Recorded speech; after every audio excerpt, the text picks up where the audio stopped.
Hello YouTube, this is Frugal. Welcome back to part 2 of the fully loaded Fly the Maddog X in prepared version 4. See part 1 for a list of all the add-ons and extras that are being run. Okay, we just started the engines to push back. We now need to go ahead and do that next check, which is after engine start check. After engine start check. Ignition. I've lost it. There it is. Off. Off. Electrical loads. Checked. Checked. Air conditioned supply. Auto. Galley power. On. On. On. On. Oh my goodness. On. Checked. Ice protection panel. Off. Pneumatic crossfeed valve levers. Open. Open. Flight controls. Okay, here we go. We need to look up here for this. Left. Spoiler deployed. Right. Spoiler deployed.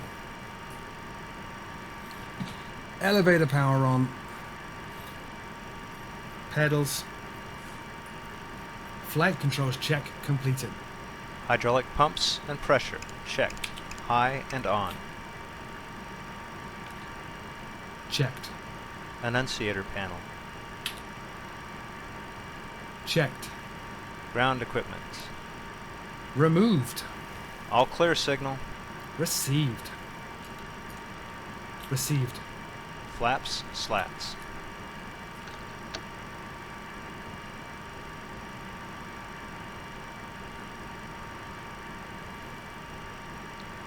Set. After Set. start check complete. Okay. We are clear on the left. Clear on the right. So we're going to turn the lights now to external off and dim. And we're going to call for the next checklist, which is taxi check. Taxi check. Fuel heat. Not required. Flaps and slats. Checked. Checked. Ugh. I'm sorry. Bear with me, guys. 15 degrees takeoff. Checked. Heaper bugs and TRP. Set and checked. Takeoff speeds. No changes. Verified. Verified. Takeoff briefing. Performed. Performed. ATC flight guidance system and nav aids. Set and checked. Set and checked. Oh my god. Set and checked. Checked. Set and checked. FMS. Pre-flight completed. Checked. APU air and master switch. Both off. Brake pressure and temperature. Checked. Taxi check completed. Alright, and we're all pretty much good to go. Now what we need to do, this is the weird thing if you're used to Boeings. We need to click the toggle button right now. Okay, so I'm going to click the toggle button and you will see these two annunciators change to takeoff, takeoff. Yes. Hang on a sec. Okay, thanks. Captain, galley and cabin are secured. Thank you. Okay, so I'm going to hit the toggle button. I have it bound to a button on my button box. You're going to press that right there. Okay, so click the button. Takeoff, takeoff. Now what we do, just to make sure the aircraft is fully configured for takeoff, just locking my chair, that was the click you heard. Remove the parking brake. Look forward, and we're going to flick the throttles, both engines, to max power and then to idle. If we get no alarms, we're good. Done. So we're good to go. So all we're going to do now is taxi out to the runway and get ready to go. Pretty cool. You will find, by the way, your ground speed is down here, bottom left. Let me move this so you can see it. There. You will find it feels like you're going a lot faster than maybe you should be. For me it does anyway. I'm used to flying the bigger jets, the 777, the 747 and so on, where you're a lot higher off the ground. Because the MD-82 is quite low to the ground, it feels like you're traveling at a heck of a rate of knots when you're actually not. Like right now, if this was in the 777, I'd be hitting the brakes. But we're only doing 12 knots ground speed. We can go up to 20. So that's completely fine. I'm just going to taxi all the way out to runway 09 left, which is actually right there. So on this junction here, we're going to turn to the right. So as I said in part 1, this has rapidly become my all-time favorite jet in any sim ever. Love it to pieces. It is a study level sim, which is why my friend, the MD-80 pilot, uses it in his home cockpit. It's that good. That said though, another quirk I have, other than the 2 bugs I've already shown you, sorry about that, Leonardo, showing them the bugs, but the other concern I have is for a study level sim, it doesn't actually come with all the right documentation. It comes with a bunch of documentation explaining many of the systems, but what you will really need to go and get for yourself is something called an FCTM, or Flight Crew Training Manual. That explains the correct procedures for each phase of flight. Like, how do you descend from cruise? What do you do when you get up to cruise? What is a reduced power takeoff? What is a normal power takeoff? All this kind of stuff. The FCTM is not included. Presumably they didn't get the rights to include it. Don't worry, if you go to Google and search for MD-82 FCTM, you will find stuff. Kinda. I only managed to find MD-88 FCTM. The principles are pretty much the same. You will find some performance numbers are obviously different. But other than that, the MD-88 FCTM was very, very easy to find and download and study your brains out, which is something I love to do. So I was very happy to find that. Yeah, so do that. That's the only other quirk I had with this, really. A couple of bugs, which I'm sure they'll fix, and they need to include the full set of documentation, and currently they don't. All right, this is our turn coming up onto runway 09 left.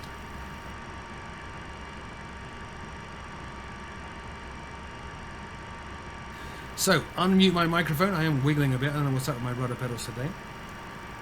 And we will warn everybody in the back what's about to happen. Cabin crew, seats for takeoff. Weather radar goes on. It didn't go on. Let's try that again. There it is. Now it is. Weather radar fail? I think not. That's a new one. I've not seen weather radar fail. But okay. Landing lights now go external on. Or extended on. Lineup check. Lineup check. Cabin. Secured. Windows. Left side closed. Right side closed. Annunciator panel. Let's look up here. There should be a warning light about art in op, which there is. Checked. Checked. Ignition. Set to A. Air conditioned supply. Auto. Set. Transponder set to TARA. Takeoff clearance. Received. Lineup check completed. Now, why don't I have a weather radar? This does actually have a working weather radar built in. I'm not entirely sure why mine's not working. Thankfully, we don't have other traffic here or ATC, so I am going to pop on down here and see if I did something wrong. Probably.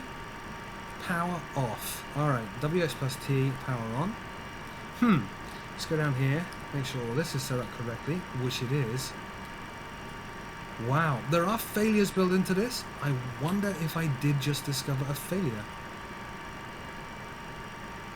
Not to worry, we're going to run without a weather radar today. We actually do need it.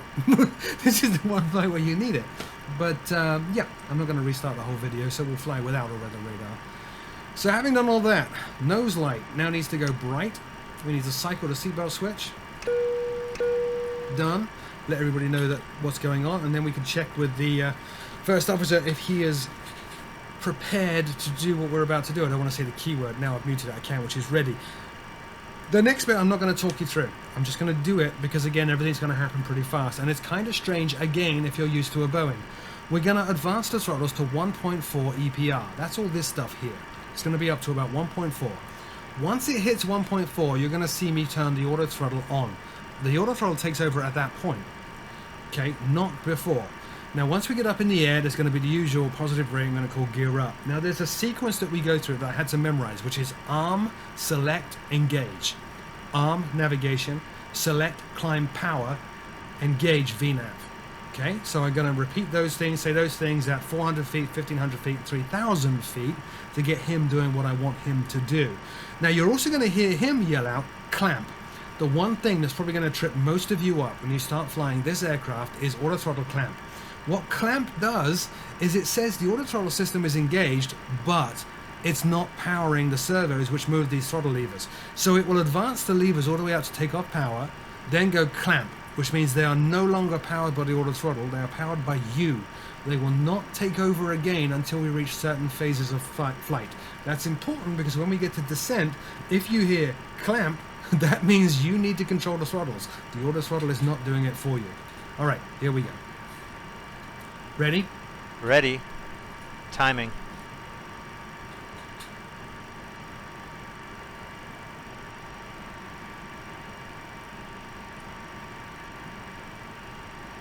Takeoff. Takeoff. Takeoff thrust set.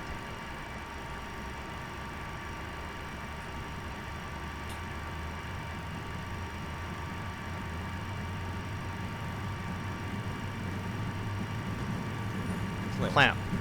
Takeoff power set. 80 knots. 80 knots. Cross check.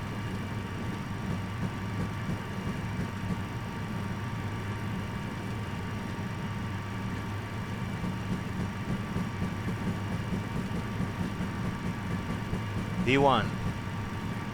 V1. Rotate. Rotate. V2. Positive rate. Gear up. Positive rate. Gear up selected. Arm navigation. Gear is up. Gear up. Navigation is armed.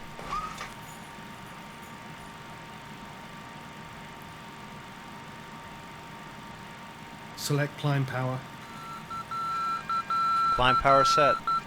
Climb thrust set.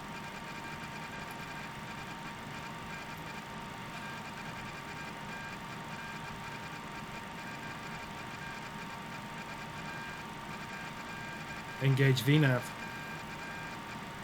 VNAV is engaged. Now the auto throttle is working again. So it says FMS EPR instead of clamp.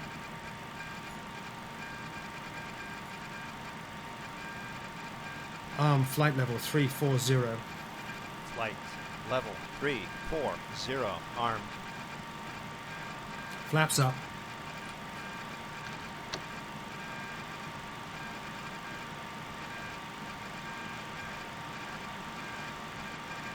Flap 0.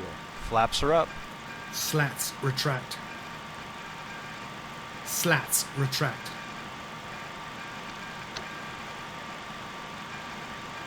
Slats retract. Slats retracted.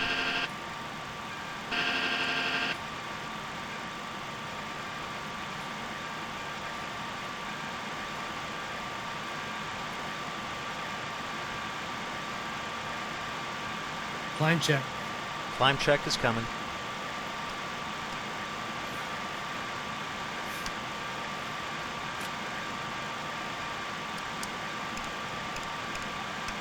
Seatbelts. On. On. On.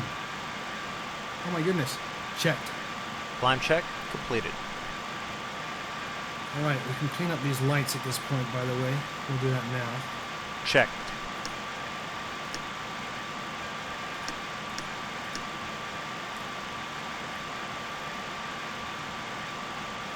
Notice I still have the nose glare lights on. We just don't need all the landing lights out and extended. There's the trim noise that you're going to get very, very familiar with. Climbing out through some murkiness here today. Oh my goodness, I'm having a hard time getting this aircraft under control.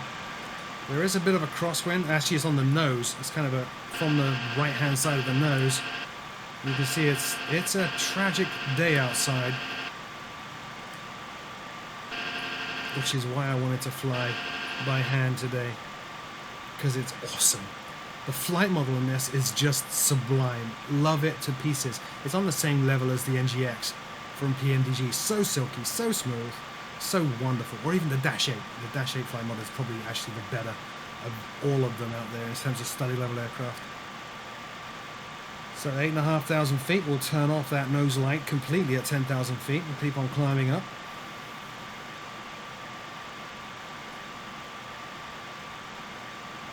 9,000 feet. You can see us bumping around. Bit of turbulence here today. And it's gonna get worse, which is awesome. All right, 9,500 feet. Let me show you where we're at, by the way. And you can see here, there's the wind, 38 knots on the nose, which is why we're having some bumpiness. You can see why I needed the weather radar, by the way. That's kind of annoying. That didn't work. Don't know what I missed. We'll figure that out in the next set of videos, I'm sure. Come on, bank. All right, we're over 10,000 feet. That goes up. So all the lights are off. They're cleaned up.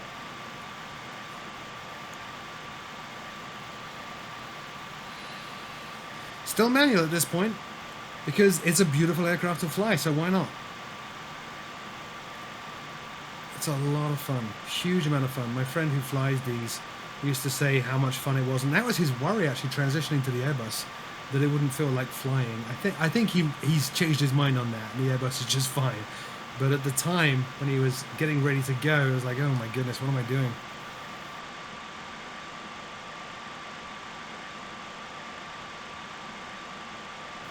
Alright, we are pretty much on course now. So I'm going to whack the range up on the navigation display so we can see where we are. I will now turn on auto flight. There, get rid of this, and we'll climb on up. And I'll show you what the outside looks like at this point. Let's get rid of this view here. Beautiful plane, absolutely beautiful.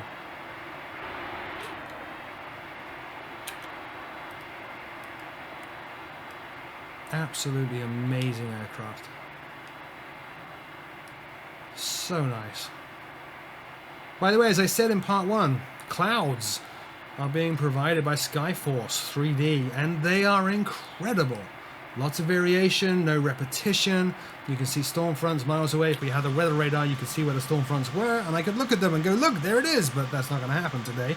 Don't know why that weather radar is not working. I will run around the cockpit and take a look in a minute. Let's regard this though. There we go, that's all set up. That clears the annunciator up here. What are we at altitude wise? 14,000 and climbing. Let's just go up here and see if I have any warning lights. I really don't think I do. Oh, that start pump should be off, by the way. No idea at all. APU did turn off eventually. No idea at all as to why the weather radar is not working. I really think I've got my first failure. That something has actually broken. Hopefully that's all that breaks in this flight, because I'm not well versed in the QRH. That's another manual, by the way, that you should go and Google for, find and download, which is the QRH. The QRH is the Quick Reference Handbook. It's the thing that people refer to when things go wrong to quickly find a solution to them. There is a full set of failures built into this aircraft, so you will need to go get one of them, and it's not included. Let's pop this open, bring up the progress page. We are at turn, we're approaching NASA. We're expecting to approach NASA with 19.2 on the fuel left. We can find out here, we're currently at 20.6. And NASA, you can see, is coming up here. We can cross-check that with our flight plan if necessary as well. Let me go ahead and run a test on the weather radar, if I even can. Weather radar off. Nope. Something very broken. Weather radar fail. I wonder what happened there. We'll just leave it off. But you can already hear in the distance thunder. That's why I picked today for the weather. The date, by the way, is the 23rd of February at 8 a.m. in the morning, Atlanta time. That's when we took off, or when we started preparing the aircraft. And the reason for that is there's a good mix of weather along the route. Thunderstorms, cloud, crosswinds. A nice, fun flight. But you can still see stuff out the window, obviously, which is very, very cool. Right, transition. Let's tell him. Transition. Transition. Set. Passing flight level 190.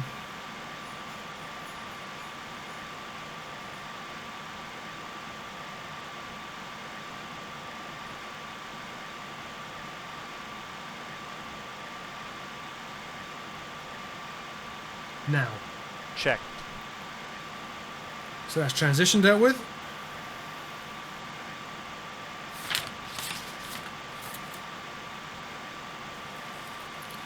What we need to do now is wait until we reach the cruise, at which point it's important to set cruise power. You can have efforts to crew do that, the same way that we selected climb power, we can select cruise power, or you can do it yourself. Just click on the CR button bottom right here. Let me whiz on over there and we'll take a look at that. That button right there. You do need to keep an eye on the fuel as well.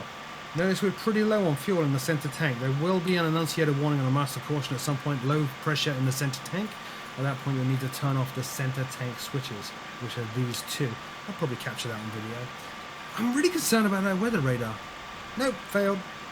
Don't know, no idea. Okay, whatever. There's that crosswind, by the way. 53, 54 knots and increasing. That's going to get pretty crazy. The green banana there is the point at which we're expecting to level off. And if I increase the range here, we might actually see we're going to level off before top of climb. Sorry, before top of climb. But that's based on our current rate of climb, which is just over 1,500 feet per minute. That's going to reduce, obviously, the higher we get. And this green banana will start moving out, as it is now, towards the top of climb marker. Very cool. Oh, look at that. That's what I was hoping to show you, that the weather radar would pick that up. And Skyforce is drawing that. There is a nasty, nasty front over here that the weather radar would pick up. But I broke it, so I can't show you that. Trust me, it's really cool when it works. I'll get this aircraft serviced once we get back on the ground.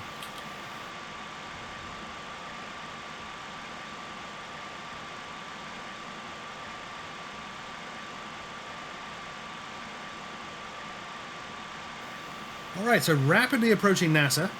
Let's take a look at my flight plan and see what we're supposed to have there. If I can bring up my plan. Here it is. So the NASA waypoint, which I'm missing. Where is it? There it is, NASA. We expect to hit that 14 minutes in with 19.9 on the fuel. So let's go back into the flight deck here. With 11 minutes in. And we can check the progress page and see where we're at. That will show us if we're getting behind. Whoops, I just nudged the yoke here. I need to turn back on the autoflight system. There we go. That will tell us if we are falling behind on time or if we're burning too much fuel because of that headwind and all sorts of useful stuff. So 19.9, I think it was, and 14 minutes in. We'll find out. They're actually predicting, the flight management system is actually predicting 19.4. So we are 500 pounds under where we expected to be. Let's see what we have on the time though once we actually get there. By the way, it's good cockpit practice at this point to make sure that your heading select is set up to match your current heading, so that if there is a problem and you need to come out of LNAV or nav mode. Whoops, I'm adjusting the wrong thing. What a douche. Hang on, let me wind that back down.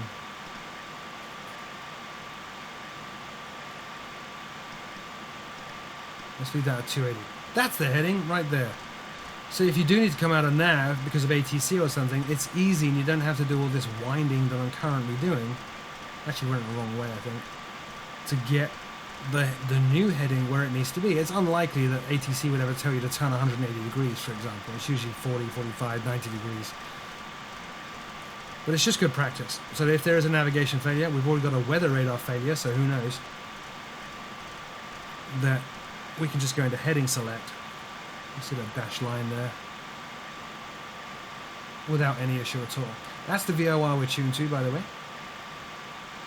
So that's going to be pointing behind us fairly soon as well. Let's bring back the progress page and we can see exactly what happens when NASA switches up to the top. And cross-check against that chronometer down here.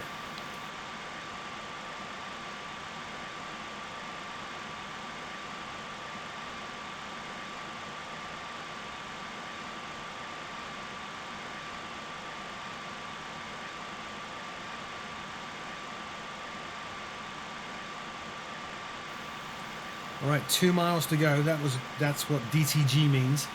It's not dovetail games, that's distance to go. 2 miles to go. 1 mile to go.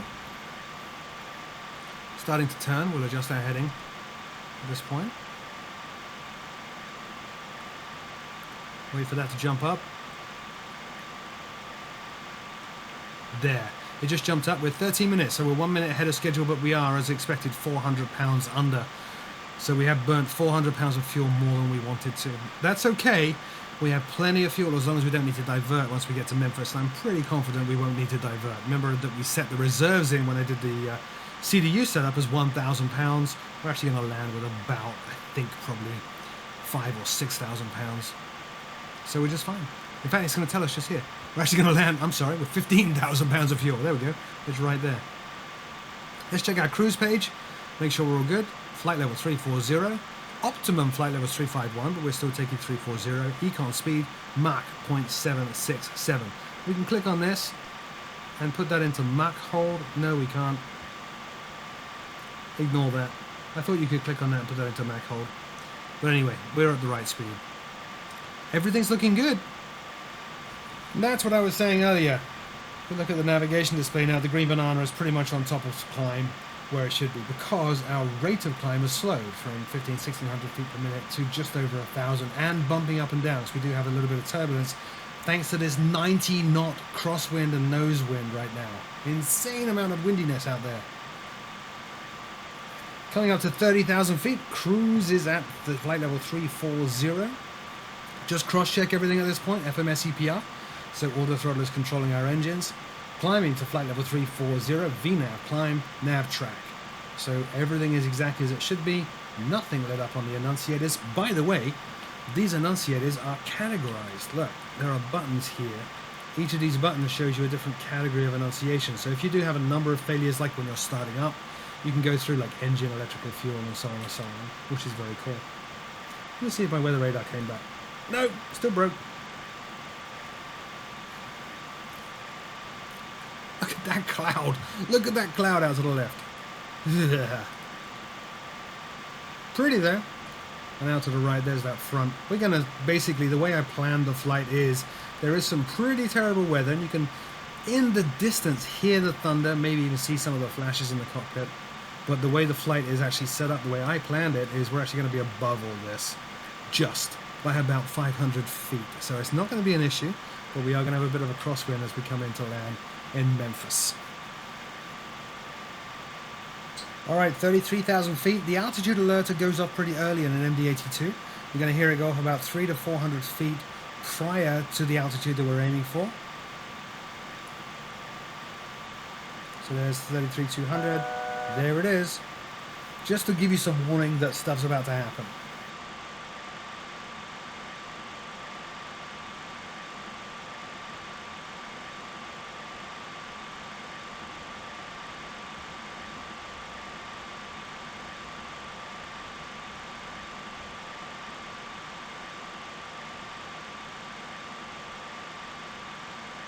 Now coming up on 33,800 feet, you see the yellow light's gone out.